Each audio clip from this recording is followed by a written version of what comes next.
ఇక ఇది చాలా ఇంపార్టెంట్ వార్త.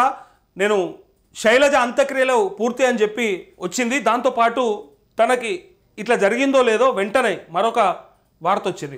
ఆసుపత్రిలో చికిత్స పొందుతున్న విద్యార్థులు అన్నమా విషమా, డైరెక్ట్ అన్నమా విషమా.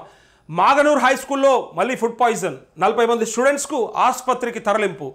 10 రోజుల వ్యవధిలోనో రెండోసారి అంటూ నారాయణపేట జిల్లా మాగనూరు మండల కేంద్రంలోని జిల్లా పరిషత్ హై స్కూల్లో మరోసారి ఫుడ్ పాయిజన్ ఘటన కలకలం రేపింది. మధ్యాహ్న భోజనం చేసిన తర్వాత విద్యార్థులకు వాంతులు విరేచనాలు కావడంతో దాదాపు 40 మంది స్టూడెంట్స్ను ఆసుపత్రికి తరలించి చికిత్స అందిస్తున్నారు.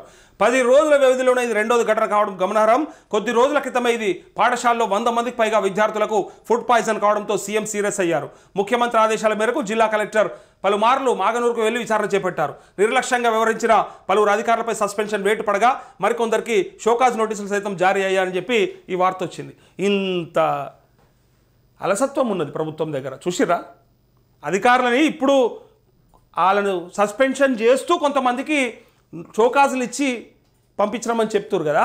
పైగా కలెక్టర్ చెప్పిన ముచ్చట ఏంటి దొరకనా, అక్కడట పిల్లలు బేకరీ ఫుడ్ తినొస్తే అట్లా ఫుడ్ పాయిజన్ అయింది తప్ప మా తప్పేం లేదని చెప్పడానికి ప్రయత్నం చేశారట. అసలు బేకరీ ఫుడ్ అలాగ అందుబాటులో ఎట్లా ఉంది, వాళ్ళు బయటికి ఎందుకు పోతా ఉన్నారు, పోతే మరి అక్కడ కూడా ప్రభుత్వమే కదా చూసుకోవాల్సింది. ఒకవేళ బేకరీలో ఫుడ్ బాగలేదు అంటే మరి శానిటరీ ఇన్స్పెక్టర్లు ఏ గుడ్డి గడిది పనులు తోముతురు, మరి ఎందుకు చెక్ చేస్తలేరు, ఎందుకు అక్కడ కట్టడి లేదు, మరి అది అరికట్టాల్సింది ఎవడు? మరి ఇప్పుడు గంజాయికి బానిసలు అవుతుండ్రు విద్యార్థులు అని చెప్తున్నప్పుడు గంజాయి ఎక్కడ దొరుకుతుంది ఏందనేది మీకు ఎరకలేదా? వీళ్ళకు ప్రయత్నం చేసుకుంటున్నప్పుడు సరే వీళ్ళ తప్పు ఉంటుంది, కానీ అసలు అది దొరకకుండా చేసే బాధ్యత నీకు లేదా? ఇగో ఇది గట్లనే ఉంటుంది. మరి నీకు బేకరీలో తప్పు జరుగుతుంది, బేకరీ ఫుడ్ వల్ల ఇబ్బంది జరుగుతుంది అన్నప్పుడు బేకరీని ఎందుకు చెక్ చేయట్లేదు, ఎందుకు మూసేయట్లేదు? మరి అక్కడ ఎవడు పైసలు తీసుకొని ఏ అధికారి సూచిస్తూ ఉన్నట్టున్నాడు అనేది ప్రశ్న. దీంతో ఇక్కడ చూడండి ఒకసారి ఆ పిల్లలు ఏం చెప్పారు ఒకసారి చూడండి.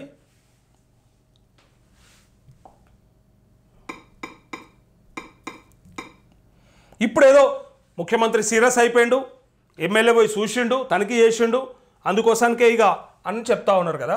ఒక అమ్మాయి చనిపోయి ఇప్పుడు హాస్పిటలైజ్ అయ్యి చూస్తూ ఉన్నాం 20 రోజుల నుంచి నిమ్స్ హాస్పిటల్లో ట్రీట్మెంట్. ఆమెను పలకరించిన పాపానోవలే ఒక్కడంటే ఒక్కడు అధికార ప్రభుత్వం నుంచి ఒక్క మనిషి పోయి ఒక మంత్రి పోయి మాట్లాడలేదు. గతంలో ఉరికెటోళ్ళు సీతక్క అయితే ఇక నేనే ఉన్న ఈ రాష్ట్రంలో మహిళల కోసానికి అన్నట్టు ప్రతి దగ్గర ఆమెనే ఉంటుండే. ఏడ ఇష్యూ జరిగినా కేసీఆర్ గిట్లుంటుందా, కేటీఆర్ గట్లుంటుందా, హరీష్ రావు గిదేనా మీ కథ అని చెప్పిన ఆమె ఇవాళ కనిపిస్తలేదు. మరి ఆమె కనీసం తన శాఖకు సంబంధించి అన్నా సరిగ్గా పనిచేస్తుందా అనే డౌట్లు మొదలవుతూ ఉన్నాయి ప్రజలకి. ఇగో ఇక్కడ చూడండి, ఇగో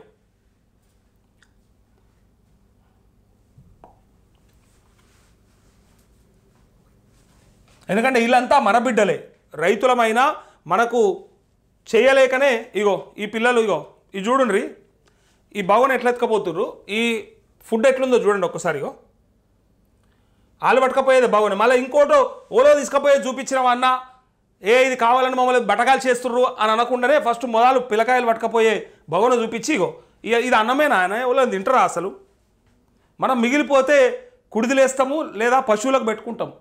ఇట్లా తినాలన్న మన పిల్లలు. పంట పండిస్తుర్రు, 153,000 మెట్రిక్ టన్నుల పంట వస్తా ఉన్నదని చెప్తున్నప్పుడు ఈ రాష్ట్రంలో మన పిల్లలకు పెట్టాల్సిన తిండికి ఇదేనా? ఇది నా ప్రశ్న. పౌష్టికాహారం పేరుతోని మన పిల్లలకి ఈ గట్క పెడతా ఉన్నారు. గట్క కూడా మంచిదే, గట్క పెట్టినా మంచిదే కాదు, ఇట్లాంటి అన్నం పెడతా ఉన్నారు. మరి పంటలు పండుతలేవా, మరి పైసలు లేవా, మరి పెట్టేటోళ్ళు లేడా, మనకి మనసు లేదా? ఇదంతా ఎవరు తింటారు? మన పిల్లలు కాదా? మంది పిల్లలు తింటురా? సన్న బువ్వ చెప్పుడు మాత్రం సన్న బువ్వ పెడతాం, ఇట్లాంటి బువ్వలు పెట్టి పోరగండ్లని ఖతం చేస్తూ ఉన్నారు. ఇక్కడ చూడండి ఒక్కసారిగా, అక్కడ ఏం జరిగిందో చూడాలి, మీరు ఖచ్చితంగా తెలుసుకోవాలి.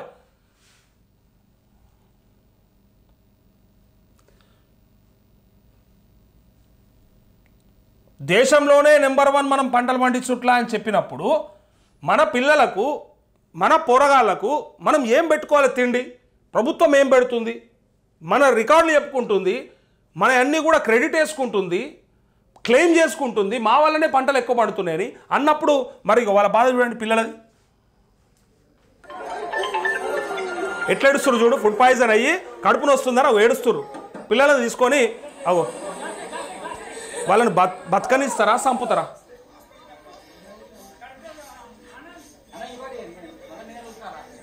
పిండి పిండి ముద్దలు ముద్దలు మాడిపోయిన వాసన, మొత్తం బియ్యం నీళ్ళు మెత్తగా అందిన కూరలే అందరూ రూల్ ప్రకారం పెడతారు.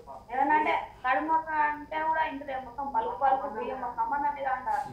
చెప్తే ఎగ్జామ్ కంప్లీట్ అయితే సార్ ఎట్లంటే ఇస్తలేడు. ఈ బియ్యం ఎవరు పంపించారు? బియ్యాన్ని చూస్తే మాత్రం సన్న బియ్యం ఉన్నాయి, మంచి బియ్యంలో కనబడుతున్నాయి. నీళ్ళలో అయితే మాత్రం మొత్తం ముద్ద అయిపోతున్నాయి.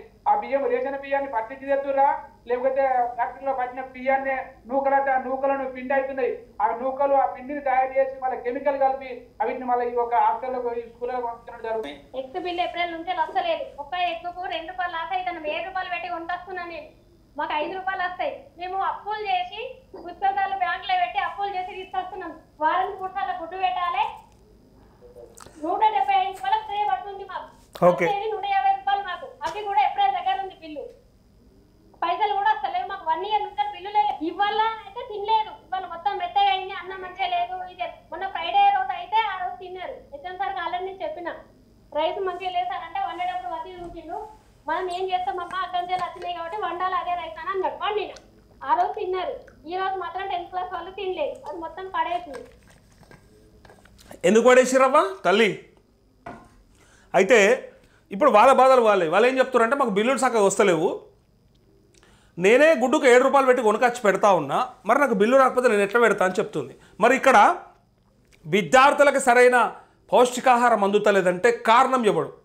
ఇప్పుడు వండేటోళ్ళు క్లియర్గా చెప్తున్నారు, మాకు బిల్లులు వస్తలేవు, మేము పెట్టలేకపోతున్నాం, వచ్చిన బియ్యమే వండుతున్నాం, బియ్యం జూనికి సన్నగానే ఉన్నాయి, కానీ నీళ్ళలో వేసి కలపంగానే మొత్తం ముద్దలు అవుతుంది, ఇరిగిపోతున్నాయి బియ్యం అని చెప్తున్నారు. అంటే కారణం ఎక్కడ ఉన్నది చూడండి. అంటే ప్రభుత్వమే ఏమైతే అది అవుతుంది.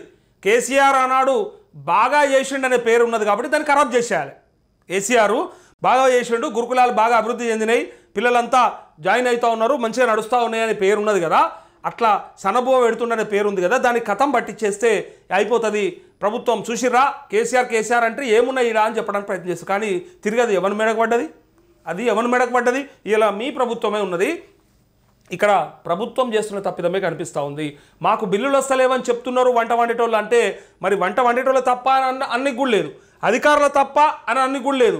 ఫస్ట్ ప్రభుత్వం బిల్లులు ఇవ్వాలి కదా. ఆమెకు బిల్లులు ఎప్పుడు వచ్చినాయి ఆమె ఏం చెప్తుంది చూడండి. వంటలు వండట ఆమె బాధ చెప్తా ఉంది. వారంకు 3 రోజులు గుడ్డు పెట్టాలి.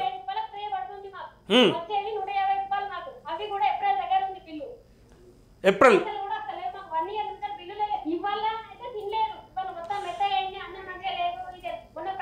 175 రూపాయలకు ట్రే వాడితే 150 రూపాయలు మాకు వస్తాయని చెప్తుంది. లాస్ అవ్వడంతో పాటు మాకు ఏప్రిల్లో బిల్లు వచ్చిందంటే ఇప్పటిదాకా బిల్లు రాలేదట. అందుకోసానికే ఇక ఏది దొరుకుతుంది పెడుతున్నా అని చెప్తుంది, చెప్పడానికి ప్రయత్నం చేస్తుంది. ఎక్కడికి వెళ్ళి సరే వీళ్ళు కూడా పుస్తకాలు అమ్ముకొని పెడుతున్నారట, వాళ్ళ బాధలు వాళ్ళవి. కానీ మరి ఇదంతా మీరు ఎవరికి చెప్పాలమ్మా? మీరందరూ కూడా ఆపేసి ఎందుకు బయటకు వస్తలేరు? మరి మీరంతా కూడా మొత్తం ఆపేసి మేము చెయ్యము మాతో కాదు అని చెప్పి కనుక అక్కడ ఫుడ్ సప్లై చేసే కాంట్రాక్టర్లు వండి పెట్టేటోళ్ళంతా కనుక ప్రభుత్వానికి వ్యతిరేకంగా కూర్చుంటే ఏమవుతుంది? మీకు ఇయ్యరా బిల్లులు? ఇయ్యరా మీకు? పిల్లల కోసానికి ఇన్ని లక్షల రూపాయలు ఖర్చు పెడుతున్నాం ఒక పిల్లగాని మీద అని చెప్పుకుంటే ప్రభుత్వాలు కనీసం సరైన తిండి కూడా పెట్టలేని పరిస్థితుల్లో కనిపిస్తూ ఉంది. ఇది మనం ప్రశ్నించకపోతే ఖచ్చితంగా మన పిల్లలే అన్యాయం అయిపోతారు.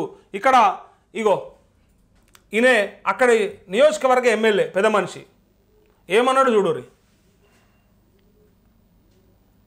నాయకుల మాటలు ఎట్లుంటే వినుర్రి.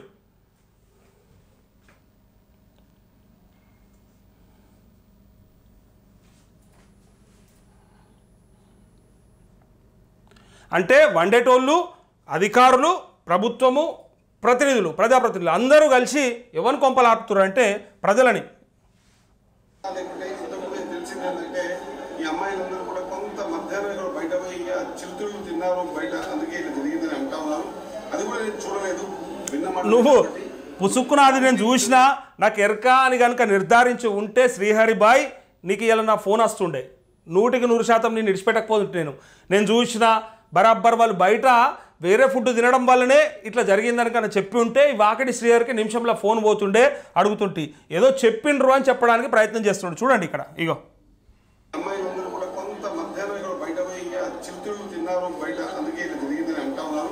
అది కూడా నేను చూడలేదు, విన్నమాటనే. కాబట్టి వామిటింగ్ సెన్సేషన్స్ ప్రకారంగా ఒకరికి రావడం వల్ల ఇంకో 10 మందికి ఆ సెన్సేషన్ ద్వారా అందరికీ కూడా వామిటింగ్ జనరల్గా మనం కూడా పెద్దవాళ్ళం వెహికల్ ఎక్కడ పోతూ ఉంటాం ఒక వామిటింగ్ వచ్చేది మిగతా వాళ్ళ ఆ సెన్సేషన్ ఉంటుంది మిగతా వాళ్ళకు కూడా ఉంటుంది. కానీ ఇక ఇట్లా జరిగిందని నేను విన్నా, బట్ అది ఏందో పక్కాగా తెలియదని అంటా ఉన్నాడు. సరే మాట్లాడదాం, మనం కూడా ఏమి వెనకకు పోయేది లేదు. వాళ్ళు చెప్పడం మాత్రం అట్లా చెప్తా ఉంటారు. ఇగో